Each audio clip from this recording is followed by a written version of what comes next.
Baiklah anak-anak Ibu, untuk hari ini kita akan melanjutkan pelajaran kita bagian ketiga, yaitu penaksiran hasil kali dan hasil bagi. Pada hari Selasa yang lalu kita sudah belajar tentang penaksiran hasil jumlah dan selisih, yaitu dengan menentukan taksiran rendah, taksiran tinggi, dan taksiran terdekat ke puluhan terdekat, ke ratusan terdekat, maupun juga ke ribuan terdekat. Nah, untuk hari ini pelajaran kita adalah penaksiran hasil kali dan hasil bagi.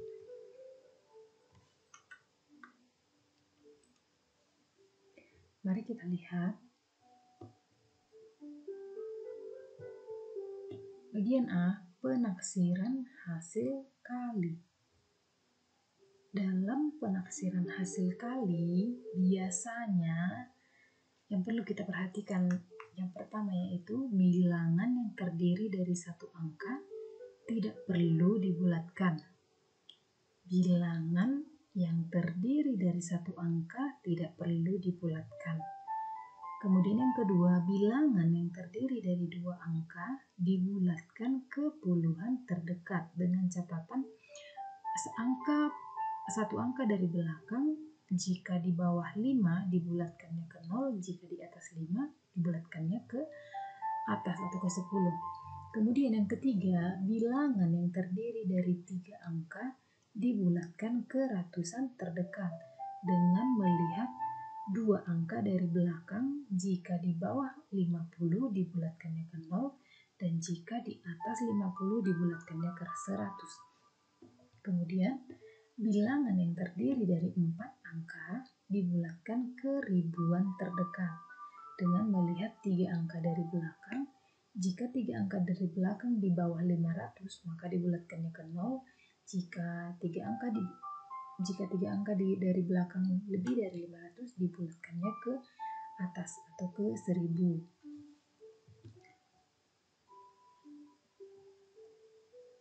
Oke, kita lanjut. Sekarang Ibu akan membuat contoh taksiran dari perkalian.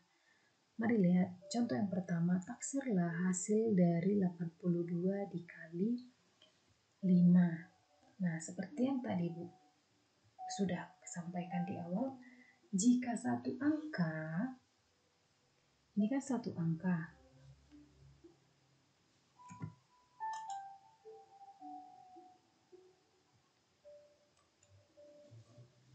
jika dia terdiri dari satu angka, ini kan angka 5 terdiri dari satu angka, jadi dia tidak perlu diubah, tidak perlu dibulatkan. Angka 5 ini tetap dibiarkan seperti ini. Nah, kemudian jika bilangannya terdiri dari 2 angka, kita bulatkan ke puluhan terdekat. Kalau kita bulatkan ke puluhan terdekat, yang kita lihat adalah satu angka dari belakang. Satu angka dari belakang, ini angka 2. 2 itu di bawah 5. Jadi kita buat seperti ini. 82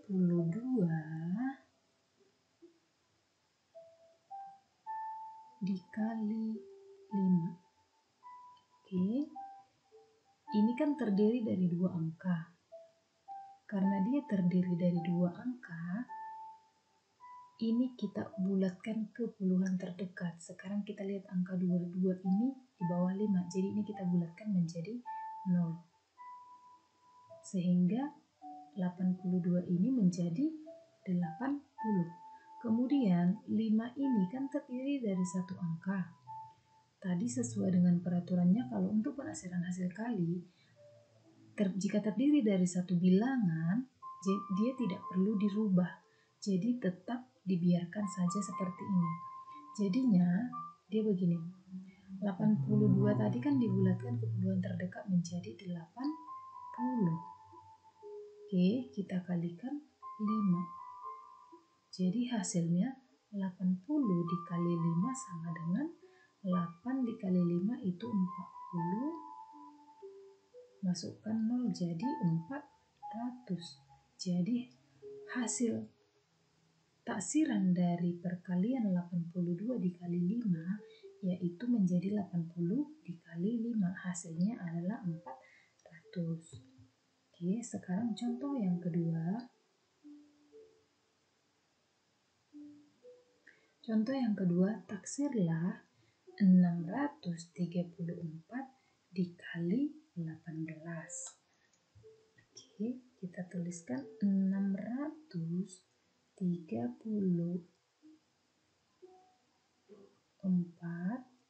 dikali 18 sama dengan, oke, kita lihat.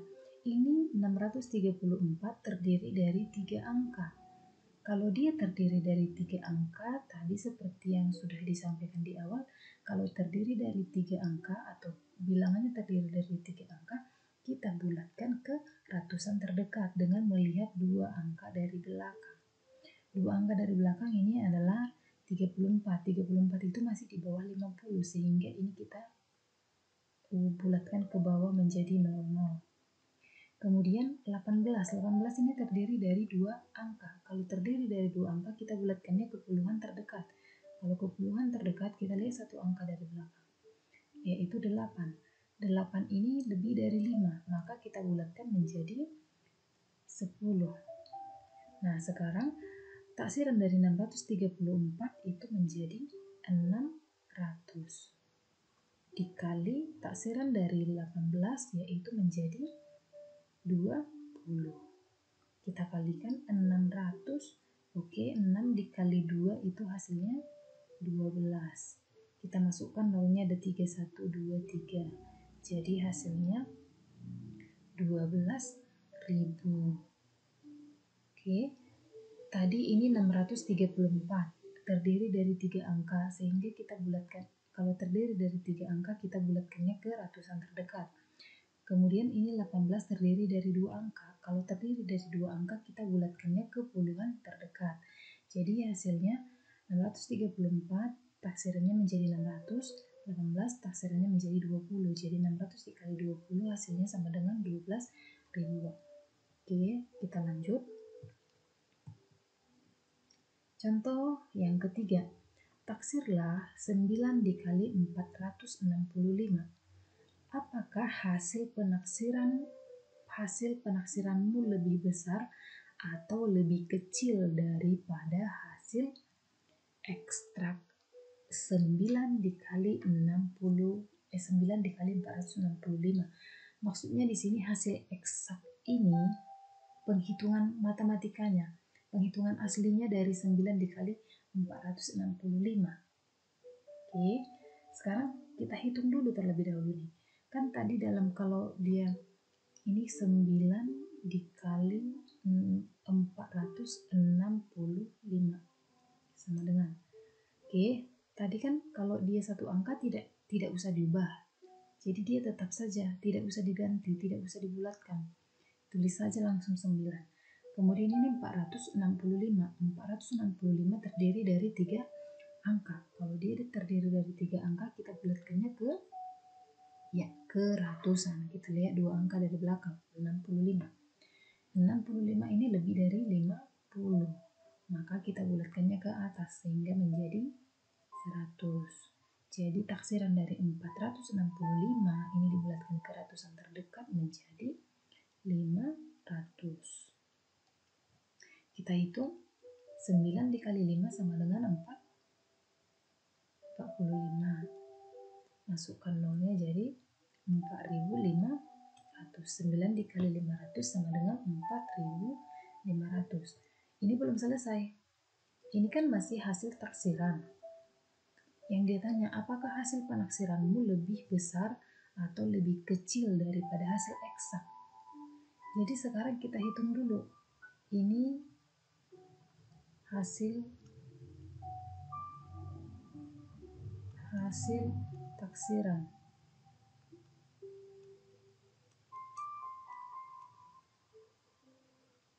Sekarang kita hitung dulu hasil eksaknya. Hasil eksaknya kita hitung 9 dikali 465. Kalau 9 dikali 465 hasilnya berapa? Kita kalikan secara matematika ya. 9 dikali 465 itu hasilnya 4.185. Oke, Ini hasil eksak. Hasil eksak.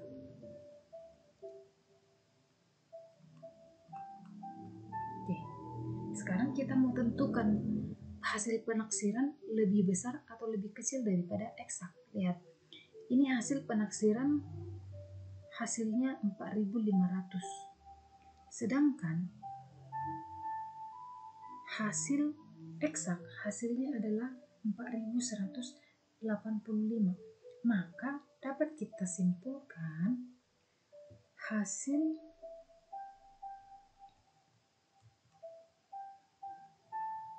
taksiran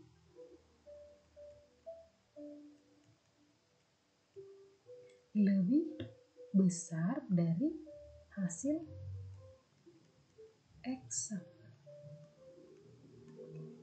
Oke, hasil taksiran tadi 4.500 lebih besar dari 4.185. Oke, jadi hasilnya adalah hasil penaksiran lebih besar dari hasil eksak. Ini kesimpulannya. Oke, sudah bisa jelas ya hasilnya. Ini 4.500, hasil eksaknya 4.185. Jadi hasil taksiran yang lebih besar. Oke, sekarang kita lanjutkan.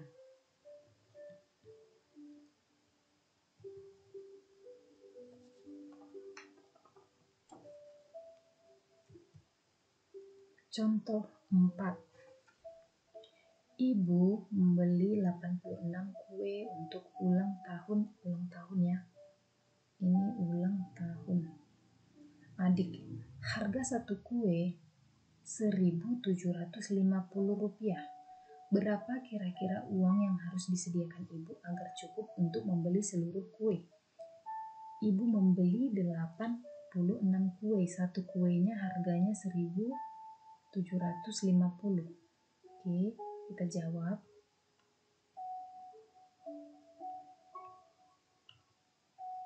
Satu kue sama dengan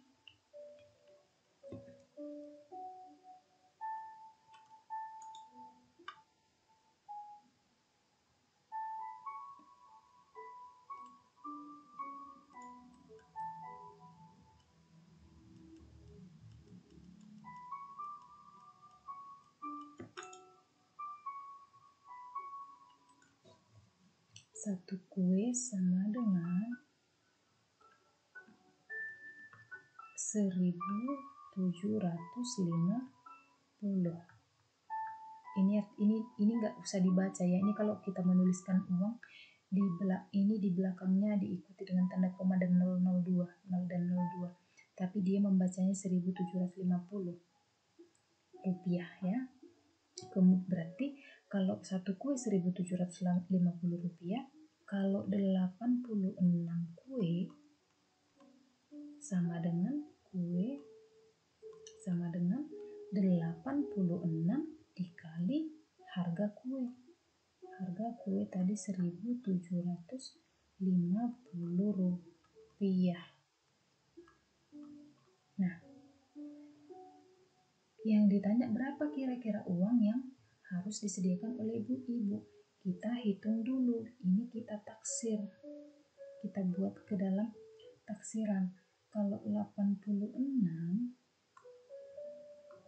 dikali 1.750, ini taksirannya menjadi berapa? 86 itu terdiri dari 2 angka. Kalau terdiri dari 2 angka, kita bulatkan ke puluhan terdekat. Kita lihat satu angka di belakang ini 6. 6 ini lebih dari 5, maka ini menjadi 10. Sehingga 86 dibulatkan ke puluhan terdekat menjadi 90. Kita kalikan. 1.750 terdiri dari 4 angka. Kalau terdiri dari 4 angka, kita bulatkannya ke ribuan terdekat.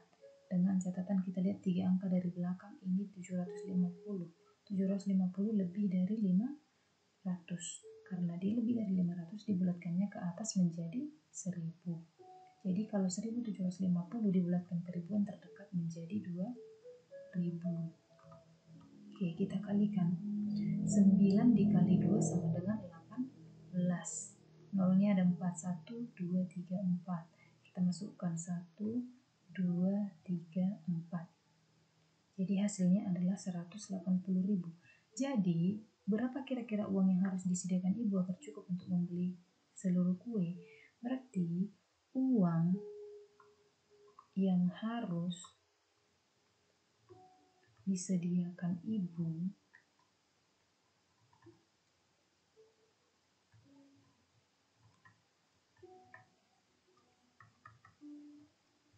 kira-kira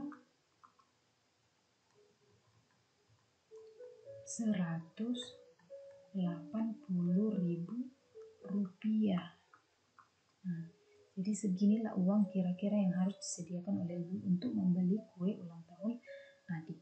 Gitu ya. Oke, sekarang kita lanjutkan ke bagian B. Penaksiran hasil bagi. Dalam penaksiran hasil bagi dilakukan dengan membulatkan bilangan yang dibagi ke bilangan terdekat. Ke bilangan terdekat yang habis dibagi dengan pembaginya. Oke, langsung ke contoh saja ya. Ini contoh yang pertama, taksirlah hasil bagi 54 dibagi 7. Maksudnya di sini, yang di sini tadi dilakukan dengan membulatkan bilangan yang dibagi ke bilangan terdekat yang habis dibagi dengan pembaginya. Ini kan 54 dibagi 7. 54 kalau kita bagikan 54 dibagi 7, itu hasilnya tidak habis dibagi, atau artinya hasilnya itu nanti berkoma. Nah, di sini kita mau membulatkan bilangan ini, yang kita ubah, yang kita bulatkan adalah bilangan ini supaya dia bisa habis membagi 7. Yang kita ubah yang ini ya, yang bilangan yang dibagi. Kalau pembaginya ini tidak kita ubah. Jadi, supaya bilangan 54 ini kita bulatkan ke bilangan yang terdekat agar dia habis dibagi 7. Jadi begini, 54 dibagi dengan 7 sama dengan, ini kita bulatkan ke bilangan berapa supaya yang terdekat supaya habis dibagi 7. Kita bulatkan ke bilangan ya, ke yang paling dekat. Ini kita harus bulatkan ke 56.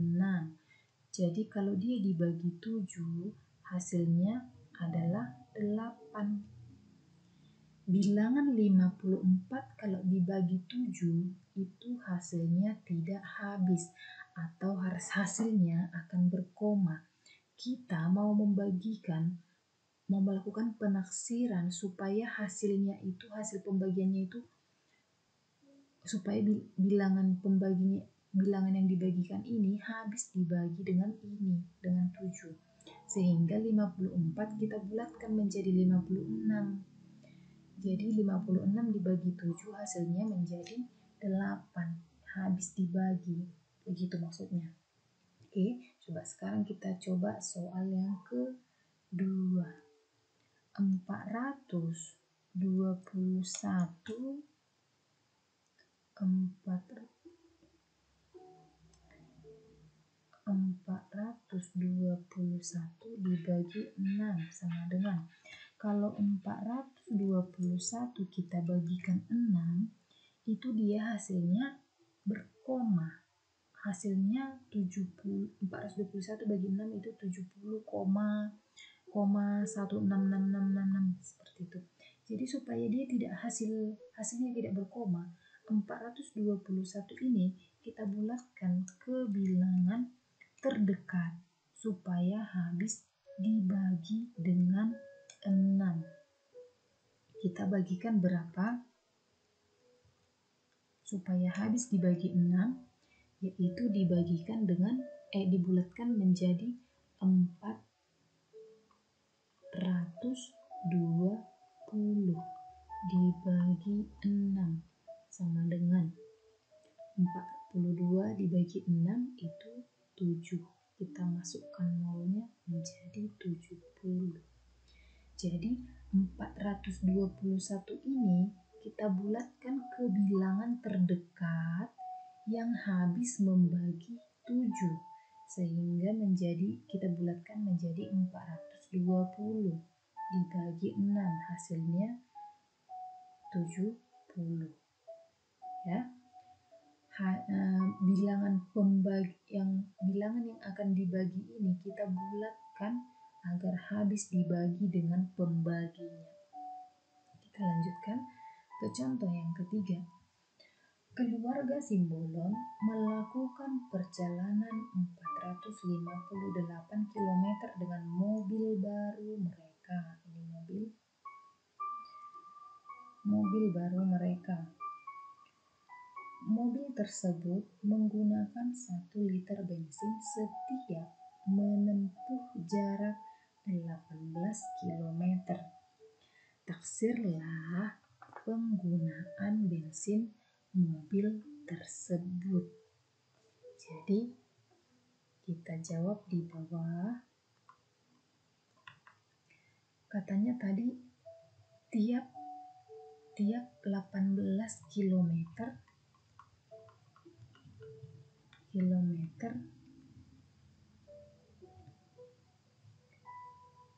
menggunakan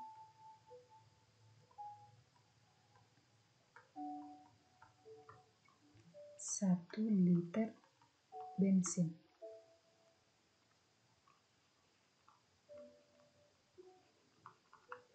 Oke, 1 liter bensin. Jadi kalau dia perjalanannya 458 km, berapa banyak bensin yang akan mereka gunakan? Perjalanannya tadi katanya 458 km.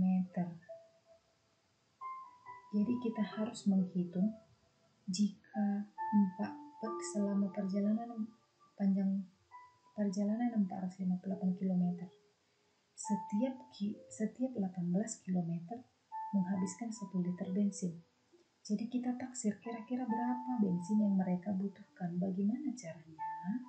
Yaitu dengan membagikan panjang perjalanan 458 dibagi dengan 18 km. Sekarang kita bulatkan ini. Kan terdiri dari 3 angka. Kalau terdiri dari 3 angka, kita bulatkan ke ratusan. 458 itu dibulatkan ke ratusan terdekat menjadi, lihat, 58 ini lebih dari 50, maka kita bulatkan ke 100. Maka ini menjadi 500 dibagi. Ini 18 kita bulatkan ke puluhan terdekat menjadi, ini menjadi 10, maka 18 kalau kita bulatkan ke puluhan terdekat menjadi 20. Jadi kita bagikan 0 dengan 0, ini mati, nolnya mati. 50 dibagi 2. 50 dibagi 2 sama dengan 25. Nah, berarti sekarang sudah ketemu jawabannya. Jadi penggunaan bensin untuk mobil mereka itu ditaksir kira-kira 25 liter sepanjang perjalanan 458 km. Penggunaan bensinnya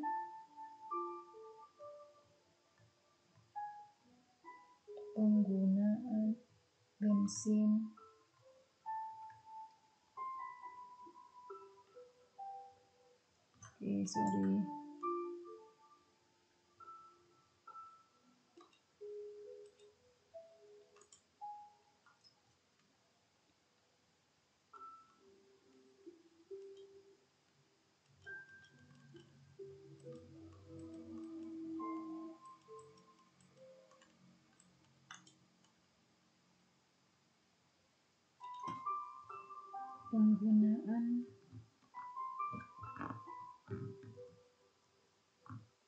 bensin ditaksir 25 liter. Ya, oke. Jadi ketemu hasilnya. Jadi taksirlah penggunaan bensin mobil tersebut. Penggunaan bensin mobil tersebut itu ditaksir sekitar 25 liter. Oke, sampai di situ saja penjelasan Ibu. Untuk selanjutnya, kalian kerjakan tugas berikut di buku latihan matematika. Jadi ini di sini ada 6 soal. Kalau untuk soal nomor 1 ada 5 soal. Untuk soal nomor 4 juga ada 5 soal. Jadi kalian kerjakan dengan teliti. Kerjakan dengan hati-hati. Oke, sekian untuk materi kita hari ini. Selamat mengerjakan. Jaga kesehatannya dan tetap semangat. Salam sehat untuk kita semua.